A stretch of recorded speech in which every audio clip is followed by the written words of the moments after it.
Have you ever bought something you've regretted a few days later? Or perhaps purchased something when your emotional state was above or below what it is normally? Perhaps you bought something you already have and you justified to yourself why you need this new version. Maybe during a large purchase like a house or a car, you have to convince yourself you've earned it and you deserve it. Now, if this feels quite familiar, don't worry, this is very normal. Most people have shopping behaviours or habits like this. I can certainly relate to them. When I was spending all my money, I could relate to them several times a month. And it's very normal because most people spend all their money and the bank's money on things that they don't really need. 3/4 of society is literally broke buying stuff that they don't need. And not only is it keeping them broke all their lives, their consumer habits are being passed down to the next generation. It's a vicious cycle, one that's very tough to get out of, but you can do it. I'm going to take you through the symptoms, the causes, and the pain of the consumer trap. And by the end of the video, I'm going to arm you with a ton of strategies to break away. Indeed, they're the same strategies I used to break away myself, and I was a self-confessed shopaholic. I was in it right up to my neck and I didn't even know it. But 3 years ago, I managed to break free and start building wealth. From spending thousands of dollars a month on stuff to being focused on investing and building wealth for the family. I know it can be done, and I know you can do it as well. Number 1, addiction. Now I'm going to cut straight to the chase here and tell you I was like a lot of people around me.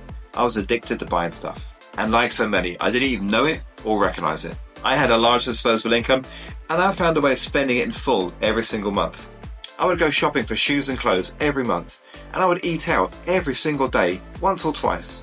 New furniture, toys for the garage or the garden. I would buy expensive gifts for myself and my wife for no reason other than to spend it.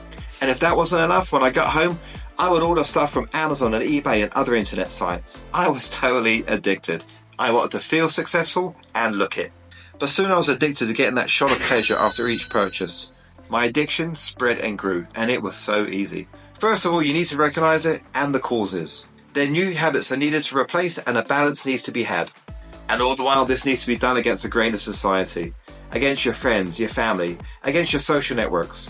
Stopping buying stuff and stop being a consumer can be uncomfortable and unsettling, and it can attract all sorts of attention. People may notice changes in you they don't understand, changes in your lifestyle. Some people may even drift off your radar. But by breaking away from the broke masses and taking control of your excessive consumerism, you will be setting yourself up for financial success. Looking back now, I know that we get hooked on that feeling associated with habits. It's a similar habit with TikTok or YouTube Shorts, people flicking through endless videos, or eating out each day and getting a coffee or two, addicted to those little luxuries that we get so used to. And like all addictions, it becomes unhealthy, we lose control, and it gets ingrained in us. Recognizing and admitting the issue was my first step. Number 2, eventually addiction spills over to all aspects of your life, and it's no different with consumer addiction. Buying more stuff and bigger purchases to satisfy that need leads to money issues. Credit will eventually be used, compounding financial hardships as spending exceeds disposable income. And just like a vicious circle, you could be spending not to satisfy a need, but to actually feel better. It's common for people with financial difficulties to spend more. Stress buying is a real thing and much more common than you know. Credit card balances are paid the bare minimum, if at all. Phone calls from the bank start and the health begins to be affected. And just like a true addict, we fall into the comforting arms of consumer products and services and purchase more. Social media and society in general encourage you to spend and feel better. This is the trap, and it's so common because we're all doing it. Consumers follow the crowd. Number 3, breaking free. Now at this point I realised I needed to form an escape route out of the trap that I was in. And if you are unsure that you need to do the same, do me a favour. Check your storage closets and your basement. Check your bedroom closets, check your garage. If they are full or overflowing with stuff or excess, you may need to find an escape route too. We don't need to live like this. The more stuff we have, the more house we have, the more anxiety and worry it can add. Now remember, the wealthy have assets to provide an income for their lifestyle. They don't have to work long hours or have an extra job to buy nice stuff. Indeed, their assets remove worry and anxiety from their lives. With a carefully constructed portfolio, you can completely remove money worries. So to break free of this consumer trap, you need to stop spending. Now you can do what I did and go cold turkey. I stopped using my credit cards. I stopped eating out. I stopped collecting stuff. I replaced this coping mechanism of shopping with a major shift in my mindset. I started investing in myself, and as a consequence, I started building wealth. Working towards acquiring assets to build wealth became a new focus, and I made it my healthy addiction. And getting a firm grip of that is your first step into moving into the wealthy minority. Building wealth for you and your family is a complete 180 from everybody else spending their money on consumer products. Number 4, how to stop. Stopping to spend on some things was an easier choice once the decision to stop had been made. After all, the sobering realization of credit buildup, even though we had a large disposable income, was a powerful force.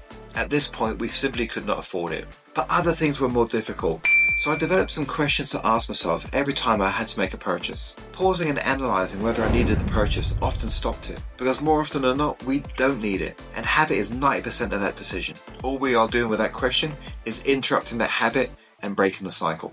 Another question I would ask, am I buying it to make myself feel better? An emotional purchase can always be identified by pausing. We know we buy the stuff when we are down, and even when we're up. We get good news or a promotion, we deserve a treat. Break up with the boyfriend or the girlfriend, I need a new wardrobe. Shopping in these states is not healthy. Another question I would ask is, do I have space in the home? Whether it's new clothes for your wardrobe or stuff for your garage. Will it fill comfortably, or is it already overflowing in there? Now, I love a bargain, so if I see a reduced sticker or sales sticker, I would again question whether I need it. And finally, another question I would ask, if I bought the item, would it improve my life? You have to be honest here and not fool yourself. A new bedside table or a lawnmower will not improve your life. It's just giving you something new and shiny to look at. But to bring some balance here, if it would genuinely improve your life, like a new pair of boxing gloves for the gym or a new pair of glasses, then don't feel bad about it.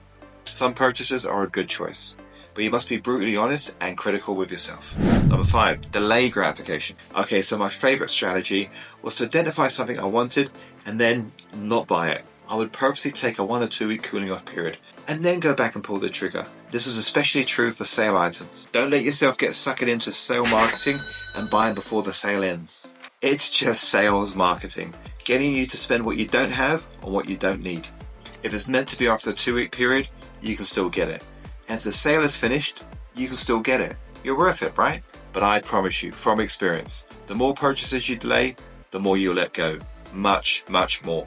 It's such a simple and powerful strategy. It works so well.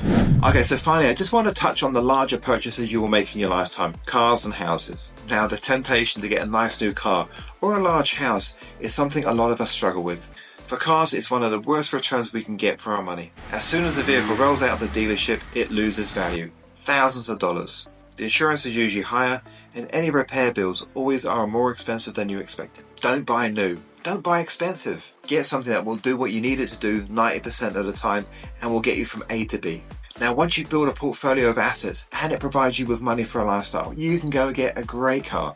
But in the meantime, lower your budget. Now, a new home doesn't have that problem. It appreciates over time. But a larger house will have larger mortgage payments, and these will increase over time and add stress and anxiety. In this case, less is more. And once you're in a mortgage, it can be hard to change it at a later date. Let's face it, your mortgage rarely goes down, it only goes up. So living above your means and spending all your disposable income and more is rampant. We live in a society that has high levels of consumerism and it accounts for 70% of our economy. We are buying stuff to fill our lives and it doesn't bring us happiness. And for many, overspending has become a coping mechanism for challenges in their lives. The addiction of purchasing consumer products and services and getting the latest models is ruining people's lives. It is the root cause for keeping people in a cycle of being broke and poor. To break free, you need to change your relationship with money, with the expectations, and often with your family and friends. Change is always possible, and with the right mindset and action, it is achievable for everyone. I did it, and for sure you can too. And once you've taken your first steps forward, the rest will follow. You will find pretty quickly, once your financial health starts to improve, other aspects in your life will follow. Believe you can make this change and you will. And I promise you, you will be happier for it, like any addiction. Once you break free, your life will improve and flourish. Thank you for watching today. I appreciate you. But before you go, I've got a video here about investing in the stock market and how you can save a lot of money.